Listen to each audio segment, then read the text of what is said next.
back to my channel, and today we are going to unbox a 40 megahertz Siglent function generator that I had ordered from Amazon. So we are going to unbox it, but yeah, I have opened it before just to ensure that everything is intact and I don't run out of replacement days of this order. And yes, with God's grace, everything has come properly intact and nothing is broken. But I think it's not at all a bad idea to unbox it again for my viewers, and I'm going to do it in today's video. So here we go. They have provided an invoice, and so nice of them to provide a merchandise pen along with this function generator. Here is the manual. I think it's always good to refer the manual whenever we open a new system and want to use it. How much experience we have, still it's not a bad idea to consult a manual. Then there is this installation CD that you can use to install the software for controlling your system remotely, like you need not to sit physically in front of the system to control the parameters.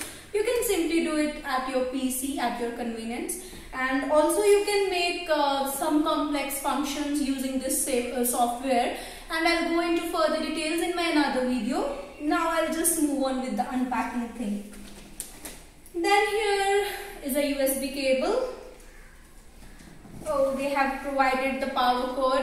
They have just kept it in some gap and it's freely moving around. I would have been more satisfied and happy if they have provided a separate place to keep this, but anyways, this function generator is just above the beginning level function generators, so I cannot expect too much. By the way, I think I forgot to tell that the entire setup costed me around 41,000. So now another thing is, yes, here is a BNC connector cable, and I'm so glad they provided it. Otherwise, I have to spend another amount of money to buy this cable separately. So yeah, and also they have provided silica gel as a moisture absorbent. Nice thing to do that. The styrofoam is properly used for packing, and I am quite satisfied with the package that they have sent me. So now let's open and see the system. Be very careful while you remove the styrofoam. Do it quite gently.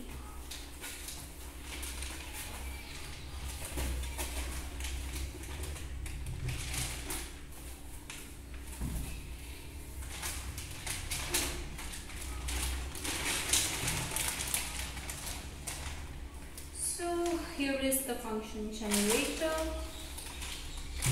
I'll just keep the accessories at the back. So right now what you immediately see is a handle, and it can also act as a stand. It is also movable and you can adjust the position. The trick is you just need to pull the joint simultaneously and rotate it to the position where you want. Like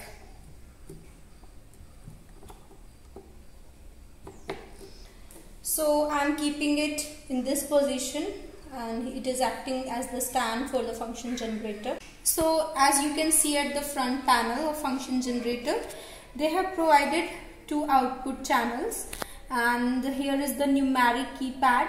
This numeric keypad is used for regulating various parameters of the waveform. Even you can set the frequency using this numeric keypad. Then there is another important option, which is the waveform option, and this button basically provides different basic waveforms available, like the sine, triangle, square waveform, and also the noise.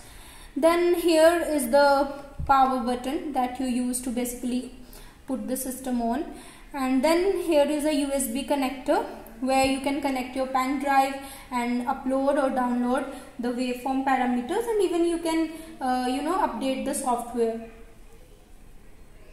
Then we have certain buttons at the bottom which have different functions to be performed, which I'll cover in my another video with more details. So here is the rear side of the function generator, and you can see here is a USB port You can connect your USB cable here, and thus your system can be connected to your PC, where you can install the EasyWaveX software which is provided in the CD as I mentioned before, and then you can create your own complex waveforms and simply upload to the system.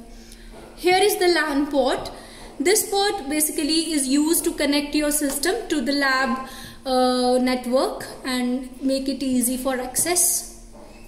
Then here is the counter port.